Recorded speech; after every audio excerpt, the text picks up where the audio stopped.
ನಮಸ್ಕಾರ ವೀಕ್ಷಕರೇ, ನಾನು ನಿಮ್ಮ ರಾಕೇಶ್ ಅರುಂಡಿ. ಶಿರೂರು ಬಲಿಬೆಟ್ಟದ ಅಡಿ ಸಿಕ್ಕು ನಾಪತ್ತೆಯಾದವರ ಹುಡುಕಾಟ ಇನ್ನೂ ಕೂಡ ಕಗ್ಗಂಟಾಗಿ ಉಳಿದು ಬಿಟ್ಟಿದೆ. ಒಂದು ಕಡೆ ಲೋಕೇಶ್, ಜಗನ್ನಾಥ್, ಅರ್ಜುನ್ನ ನಿರಂತರವಾಗಿ ನಾನು ಹುಡುಕಿ ಕೊಡ್ತೀನಿ ಅಂತ ಜೀವವನ್ನೇ ಹೊತ್ತೆ ಇಟ್ಟು ಮುಂದೆ ಬರ್ತಿರೋ ಈಶ್ವರ್ ಮಲ್ಪೆಗೂ ಕೂಡ ಅಡ್ಡಿ ಆತಂಕಗಳು ಎದುರಾಗ್ತಾ ಇದೆ. ಒಂದು ಕಡೆ ಜಿಲ್ಲಾಡಳಿತ ಸಹಕಾರ ಕೂಡ ಕೊಡ್ತಾ ಇಲ್ಲ, ಇನ್ನೊಂದು ಕಡೆ ಸ್ಥಳೀಯವಾಗಿ ಶಾಸಕರು ಯಾವುದೇ ರೀತಿಯಾದಂಥ ಸಹಕಾರವನ್ನು ಕೊಡಲಿಕ್ಕೂ ಮುಂದಾದರೂ ಕೂಡ ಸರ್ಕಾರ ಇದಕ್ಕೆ ಅಡ್ಡಿಯನ್ನು ಪಡಿಸ್ತಾ ಇರೋದು. ಇನ್ನು ಜಗನ್ನಾಥ್ ನಾಯಕ್ ಕುಟುಂಬದ ಹೆಣ್ಣುಮಕ್ಕಳು ಶಿರೂರಿನ ಗಂಗಾವಳಿ ನದಿ ಹತ್ತಿರ ಪ್ರತಿನಿತ್ಯವೂ ಕೂಡ ಬಂದು ರೋಧಿಸ್ತಾ ಇದ್ದಾರೆ, ಜೊತೆಗೆ ಅಳ್ತಾ ಇದ್ದಾರೆ.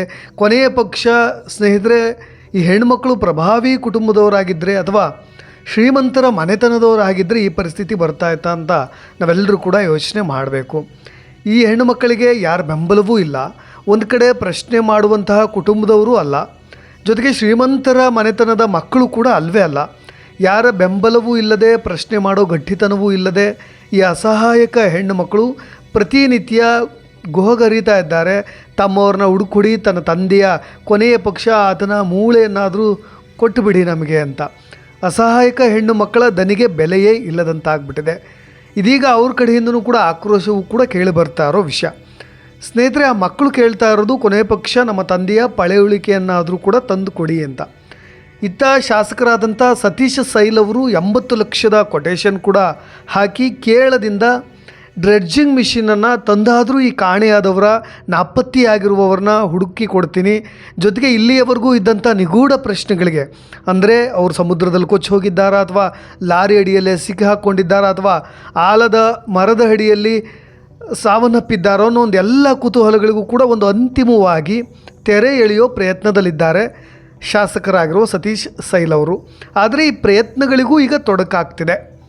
ಸ್ನೇಹಿತರೆ, ಯಾರೇ ಕಾಲಿಟ್ಟರೂ ಅವರನ್ನು ನುಂಗಿ ಬಿಡುವಂತೆ ರಕ್ಕಸವಾಗಿ ಹರಿತಾ ಇದ್ದಂಥ ಶಿರೂರಿನ ಗಂಗಾವಳಿ ನದಿ ಈಗ ಸ್ವಲ್ಪ ಶಾಂತವಾಗಿ ಹರಿತಿದ್ದಾಳೆ. ಒಂದು ಕಡೆ ನೀರು ಕೂಡ ಸಂಪೂರ್ಣವಾಗಿ ತಿಳಿಯಾಗಿಬಿಟ್ಟಿದೆ. ಆಗಿನ 8 ನಾಟಿಕಲ್ ಮೈಲ್ಗಳ ವೇಗ ಈಗ ಸ್ವಲ್ಪ ಕುಗ್ಗಿದೆ, ಜೊತೆಗೆ ನೀರು ಸಂಪೂರ್ಣವಾಗಿ ಸ್ವಚ್ಛವಾಗಿ ಕಾಣಸಿಗ್ತಾ ಇದೆ.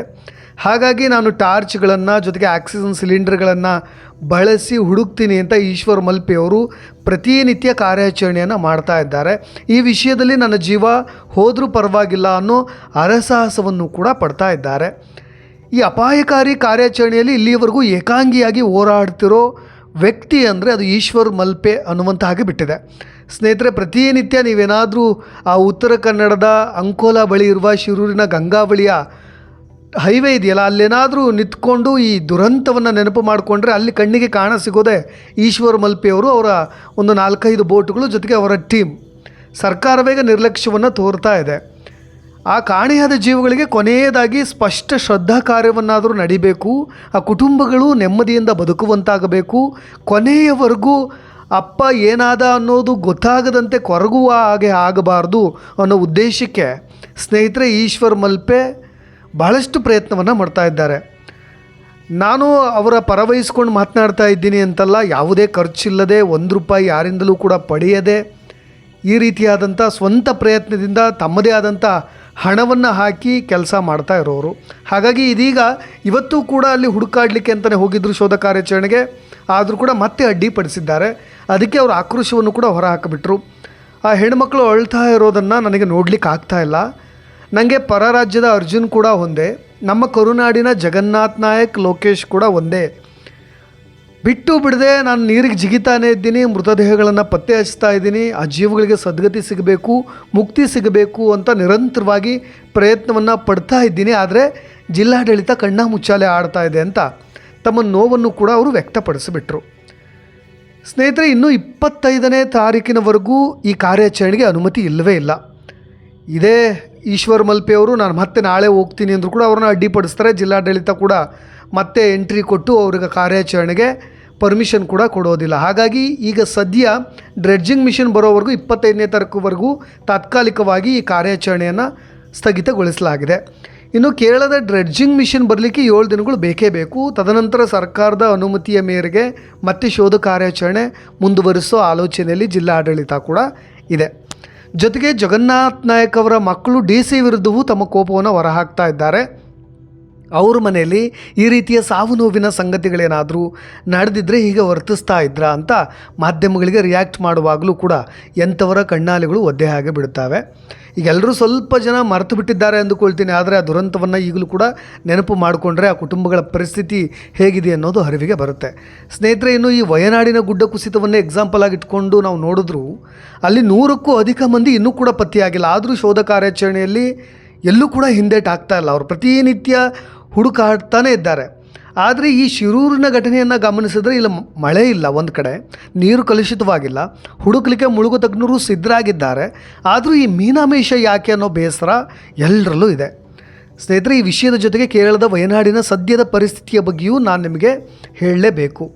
ಈ ಚೂರಲ್ಮಲ ಮತ್ತು ಪುಂಜರಿಮಠ್ ಮತ್ತು ಮುಂಡಕೈನಲ್ಲಿ ಈಗಾಗಲೇ ಕೆಸರು ಮಣ್ಣಿನಿಂದಲೇ ಕೊಚ್ಚಿ ಅರ್ಧಂಬರ್ಧ ಅವಶೇಷವಾಗಿ ಬಿದ್ದಿರೋ ಮನೆಗಳು ವಾಸಕ್ಕೂ ಕೂಡ ಯೋಗ್ಯವಾಗಿಲ್ಲ.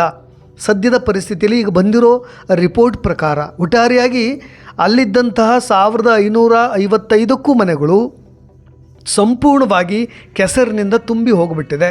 ಒಂದು ಕಡೆ ಅದರ ಮಾಲೀಕರು ಬದುಕಿದ್ದಂಥ ಅಲ್ಲೋ ಇಲ್ಲಿನ ಮಾಲೀಕರು ರೀಕನ್ಸ್ಟ್ರಕ್ಷನ್ಸ್ ಕೂಡ ಮಾಡಲಿಕ್ಕೆ ಅಸಾಧ್ಯವಾಗಿಬಿಟ್ಟಿದೆ. ಮನೆಯೊಳಗೆ ಹಾವು, ಚೇಳು, ಹುಳ, ಉಪ್ಪಟ್ಟೆಗಳು ಎಲ್ಲೆಂದರಲ್ಲಿ ಸೇರ್ಕೊಂಡ್ಬಿಟ್ಟಿವೆ. ಪಶು ಅಥವಾ ಸಾಕು ಪ್ರಾಣಿಗಳ ಅವಶೇಷಗಳ ಕೊಳೆತ ವಾಸನೆ, ದುರ್ನಾತ ಅದು ಸೇರಿ ಅಲ್ಪ ಸ್ವಲ್ಪ ಸರಿ ಇರೋ ಮನೆ ತುಂಬ ವ್ಯಾಪಿಸ್ಬಿಟ್ಟಿದೆ. ಇದೆಲ್ಲ ದುರ್ನಾತಗಳು. ಒಟ್ಟಾರೆಯಾಗಿ 600 ಹೆಕ್ಟೇರ್ ಭೂಮಿ ಕೂಡ ಸರ್ವನಾಶವಾಗಿಬಿಟ್ಟಿದೆ. ಇದರ ಜೊತೆಗೆ ಇನ್ನೊಂದು ಇಂಪಾರ್ಟೆಂಟ್ ವಿಷಯವನ್ನು ಹೇಳಲೇಬೇಕು. ಅದು ಮಾನವೀಯತೆಯನ್ನು ತೋರುವ ರೀತಿ, ಜೊತೆಗೆ ನಮ್ಮ ನಾಡಿಗೆ ಅನ್ಯಾಯವಾದಾಗ, ನಮ್ಮ ನಾಡು ಆಘಾತಕಾರಿಯಾದಂಥ ಸುದ್ದಿಯನ್ನು ಕೇಳಿದಾಗ, ಕಂಡಾಗ ಇಲ್ಲಿನವರ ಜೊತೆ ನಾವು ಕೂಡ ಕೈ ಜೋಡಿಸಿ ನಿಲ್ಲೋದಿದೆಯಲ್ಲ, ಅದು ನಾವೆಲ್ಲರೂ ಕೂಡ ಒಂದೇ ಅನ್ನೋ ಒಗ್ಗಟ್ಟಿನ ಮಂತ್ರವನ್ನು ಜಪಿಸುವ ರೀತಿ. ಈಗ ರೀಬಿಲ್ಡ್ ವಯನಾಡಿಗಾಗಿ ಸ್ಯಾಲರಿ ಚಾಲೆಂಜ್ ಅನ್ನೋದು ಶುರುವಾಗಿಬಿಟ್ಟಿದೆ. ಅಂದರೆ ಈಗಾಗಲೇ ಕೇರಳ ಸರ್ಕಾರ ಇದರ ಕುರಿತಾಗಿ ಆದೇಶವನ್ನು ಕೂಡ ಹೊರಡಿಸಿದೆ. ಕನಿಷ್ಠ 5 ದಿನಗಳ ವೇತನವನ್ನು ಯಾರಾದರೂ ಕೊಡಬೇಕು, ಸರ್ಕಾರಿ ಕೆಲಸಗಳಿದ್ದವರು ಅಥವಾ ಯಾರಾದರೂ ಆಗಿರ್ಬೋದು. ಇದಕ್ಕೆ ಅವರು ಒಪ್ಪಿಗೆ ಪತ್ರವನ್ನು ಕೂಡ ನೀಡಬೇಕು. ಎಲ್ಲರ ಸ್ಯಾಲ್ರಿಯನ್ನು ಕಟ್ ಮಾಡೋದಿಲ್ಲ. ಅದಕ್ಕೆ ಅವರ ಒಪ್ಪಿಗೆ ಇದ್ದರೆ ಆ ಪತ್ರವನ್ನು ಕೊಟ್ಟರೆ ಅದರ ಮುಖಾಂತರ ಅವರ ಮೊತ್ತವನ್ನು ಪ್ರತ್ಯೇಕವಾದಂಥ ಅಕೌಂಟ್ಗೆ ಟ್ರಾನ್ಸ್ಫರ್ ಮಾಡಲಾಗುತ್ತೆ, ಅವರ 5 ದಿನದ ಸ್ಯಾಲ್ರಿಯನ್ನು. ಈ ಮೊತ್ತವನ್ನು ಗರಿಷ್ಠ 3 ಕಂತುಗಳಲ್ಲೂ ಕೂಡ ಕೊಡಬಹುದು. ಅವರು 5 ದಿನಗಳ ಸ್ಯಾಲ್ರಿನ 3 ಕಂತುಗಳಲ್ಲಿ ಬೇಕಾದರೂ ಕೊಡ್ಬೋದು. ಮತ್ತು ಇದಕ್ಕೆ ಒಪ್ಪಿದಂಥ ನೌಕರರಿಗೆ ಮುಂದಿನ ತಿಂಗಳ ವೇತನದಿಂದ ಅವರ ಕಂತು ಏನಾಗುತ್ತೆ ಕಟ್ಟಾಗ್ತಾ ಹೋಗುತ್ತೆ. 5 ದಿನಗಳ ಸ್ಯಾಲ್ರಿ ಅಂದರೆ 3 ಕಂತು ಅಂದರೆ 15 ದಿನಗಳಾಯಿತು. PF ಮೊತ್ತವನ್ನು ಕೂಡ ಈಗಾಗಲೇ ಸರ್ಕಾರಿ ಎಂಪ್ಲಾಯೀಸ್ಗಳು ಕೂಡ ಕೊಡುಗೆಯಾಗಿ ನೀಡಬಹುದು ಅಂತ ಸರ್ಕಾರ ಕೂಡ ಆದೇಶವನ್ನು ಮಾಡಿದೆ. ಸ್ನೇಹಿತರೆ, ಕೊನೆಯದಾಗಿ ಗುಡ್ಡ ಕುಸಿತ ಜೊತೆಗೆ ಕೇರಳ, ವಯನಾಡು ಮತ್ತು ಈ ನಮ್ಮ ಶಿರೂರಿನ ಗುಡ್ಡ ಕುಸಿತದ ನೋವುಗಳನ್ನು ಕೊಟ್ಟಂಥ ತಂದೊಡ್ಡುವ ನೋವು, ಕಲಿಸುವ ಪಾಠಗಳಿಂದ ನಾವೆಲ್ಲರೂ ಕಲಿಯಬೇಕಾಗಿರೋದು ಒಂದೇ. ಈ ಪುಟ್ಟಗೂಡಾದ ಭೂಮಿಯಲ್ಲಿ ನಾವೆಲ್ಲರೂ ಕ್ಷಣಿಕ. ಇಲ್ಲಿ ವಸುದೈವ ಕುಟುಂಬದ ಮಂತ್ರದಂತೆ ಜಾತಿ, ಮತ, ಪಂಥ, ಧರ್ಮಗಳ ಹಂಗು ತೊರೆದು ಕಷ್ಟ ಬಂದಾಗ ಎಲ್ಲರ ಜೊತೆ ಕೈ ಜೋಡಿಸುತ್ತಾ ಉಳಿದ ದಿನಗಳನ್ನು ನಾವೆಲ್ಲರೂ ನೆಮ್ಮದಿಯಿಂದ ದೂಡುವುದೊಂದೇ ಉಳಿದಿರೋದು. ಇಷ್ಟು ಹೇಳ್ತಾ ಇದೇ ರೀತಿಯಾದಂಥ ವಿಷಯಗಳೊಂದಿಗೆ ಮತ್ತೆ ಬರ್ತೀನಿ. ನಾನು ರಾಕೇಶ್ ಆರುಂಡಿ.